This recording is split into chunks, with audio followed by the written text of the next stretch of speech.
നിങ്ങളുടെ ഫേവറേറ്റ് സീരിയലുകൾ ടിവിയിൽ വരുന്നതിന് മുൻപേ സൺ നെക്സ്റ്റ് ആപ്പിൽ കാണാം. ഇനി എല്ലാവർക്കും മുൻപേ കാണൂ. ഇപ്പോൾ തന്നെ സൺ നെക്സ്റ്റ് ആപ്പ് ഡൗൺലോഡ് ചെയ്ത് സബ്സ്ക്രൈബ് ചെയ്യൂ. വെള്ള സാരിയും കാഷായ വേഷവും. ചീഫ് എഞ്ചിനീയർക്ക് അത് മാറിപ്പോയതായിരിക്കാം. പക്ഷേ അത് കറക്റ്റായിട്ട് ആകാശന്റെ കയ്യിൽ എത്തിയില്ലേ? അതാ ഞാൻ പറഞ്ഞത് അനിഷ്ടമെന്ന്.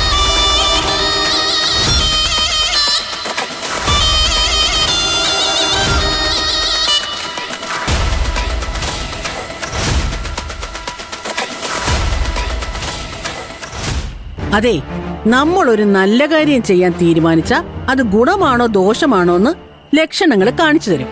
അതൊന്നും വെറുതെ അല്ല, കണ്ടു പഠിക്കാനാ. ഇവിടെ വന്നു കയറിയ പ്രിയപ്പെട്ട മരുമകൾ മനസ്സിൽ എന്ത് തീരുമാനിച്ചോ അതിനെതിരായിട്ടാ ഈ വീട്ടിൽ എന്ത് നടന്നിട്ടുള്ളത്.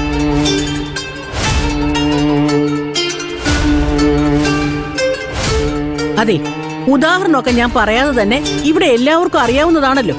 ഇനി അതൊക്കെ ഞാൻ എടുത്തു പറഞ്ഞ് പോരടിക്കുന്നു ഇവിടെ ആരും പറയണ്ട. അമ്മയെ കഴിക്കാൻ വിളിക്കാത്തോണ്ടാണോ ഇതൊക്കെ പറയുന്നത്? ഞങ്ങൾ എന്നും അമ്മയെ വിളിക്കാറുണ്ട്. അമ്മ വരാത്തന്നെ ഞങ്ങൾ എന്ത് ചെയ്യാനാ? എടി, എനിക്ക് കൈയും കാലും ഒക്കെ ഉണ്ട്. കഴിക്കണമെന്ന് തോന്നുമ്പോ ഞാൻ വന്ന് എടുത്ത് കഴിക്കുകയും ചെയ്യും. ഇതല്ല. ആ വെള്ള സാരിയും കാഷായ വേഷവും എന്റെ മനസ്സിൽ നിന്ന് മാറുന്നില്ല. ഈ വീട്ടിലെ മരുമകള് വെള്ള സാരി ഉടുത്ത് നിൽക്കുന്നത് ആരെങ്കിലും ആലോചിച്ചിട്ടുണ്ടോ? എടി, അതിന്റെ അർത്ഥം എന്താ?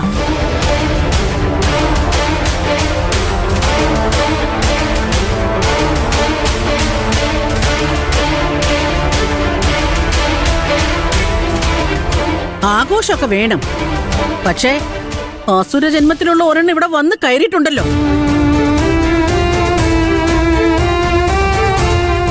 അവളിവിടെ ഉള്ളിടത്തോളം കാലം ഈ കുടുംബത്തിലും മനസമാധാനത്തോടെ ഒരാഘോഷം നടത്താൻ പറ്റില്ല. അമ്മേ, നിർത്തിക്കോ. എന്താടാ? എനിക്ക് കിട്ടിയ ഗിഫ്റ്റ് എല്ലാവരുടെ മുന്നിൽ വെച്ചാ ഞാൻ തുറന്നു കാണിച്ചത്. അത് എന്റെ തെറ്റാ. ഇനി അതിൽ പിടിച്ച് ഞാൻ കേറിക്കോ. ചാരുവിന്റെ മനസ്സ് വേദനിപ്പിക്കാൻ.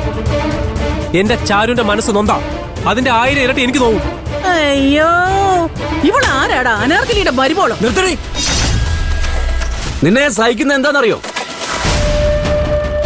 ആകാശിനെ പോലെ ഒരു മോനെ എനിക്ക് തന്നോണ്ടാ. ഇല്ലെങ്കിൽ പണ്ടേ നിന്നെ എന്റെ മനസ്സൊന്നും ഈ വീട്ടിൽ നിന്ന് അടിച്ചിറക്കി ഓടിക്കേണ്ടതാ. ഒരുപാട് നിങ്ങളങ്ങ് നെകളിക്കല്ലേ. ഇവ മാത്രമല്ല നിങ്ങൾക്കൊരു മോനായിട്ടുള്ളത്. കെട്ടിച്ചുവിടാൻ പ്രായമായി ഈ അനു കൂടെ വളർന്നു വരുന്നുണ്ട്. ഞാൻ മക്കളെ വേർതിരിച്ച് കണ്ടിട്ടൊന്നുമില്ല. എനിക്ക് എല്ലാരും ഒരുപോലെ. എന്നെ ഞാൻ കണ്ടത് ആകാശിലൂടെയാണെന്ന് മാത്രം.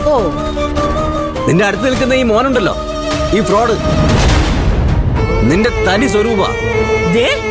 അമ്മേ, മതി. ഒരു മകനും പെറ്റമ്മയോട് എതിർത്ത് സംസാരിക്കാൻ ഇഷ്ടപ്പെടില്ല. പക്ഷെ എന്നെ കൊണ്ട് പറയിപ്പിക്കുന്ന അമ്മ എന്നെയാ.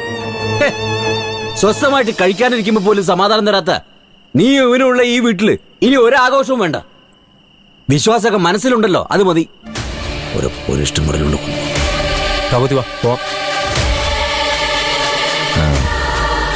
ചെല്ലേ.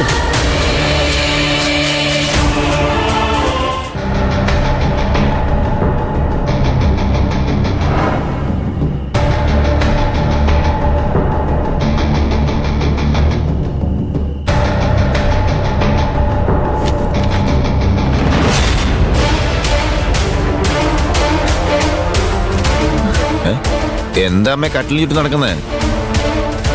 എന്റെ ടെൻഷൻ നിനക്കറിയില്ല. നീ ആ പെണ്ണിനെ ശ്രേയ ഒന്ന് വിളിച്ചേ. എന്തിനീ സമയത്ത്? എടാ, ഒന്ന് വിളിക്കാൻ പറഞ്ഞ നീ വിളിക്കേ. ശരി. എവിടെ ഫോണ്? അവിടെ എവിടെയുണ്ട്.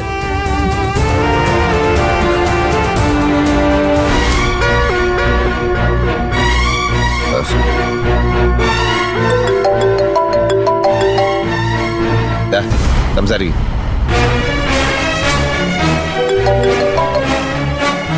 Hello aunty. ശ്രേയ, മോളെ എന്തായി ചെയ്തേ? എന്താ ആന്റി? ഞാൻ എന്ത് ചെയ്തെന്നാ? ആകാശിന് ഗിഫ്റ്റ് കൊടുത്തത് വെള്ള സാരിയല്ലേ? അതിനർത്ഥം ചാരു വിധവയാവുന്നല്ലേ?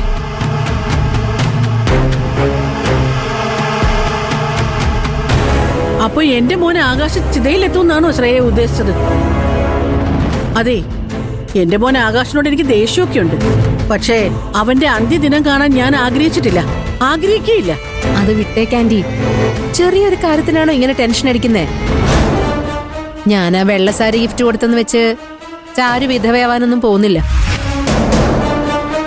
ഞാനൊരു സൈക്കോളജിക്കൽ മൂവ്മെന്റ് നടത്തിയതല്ലേ. എന്താ മോളെ? അല്ല, എനിക്കൊന്നും മനസ്സിലായില്ല. ഞാൻ കൊടുത്ത ഗിഫ്റ്റ് കണ്ട് ആകാശിന്റെയും ചാരുവിന്റെയും മനസ്സിന്റെ താളം തെറ്റും.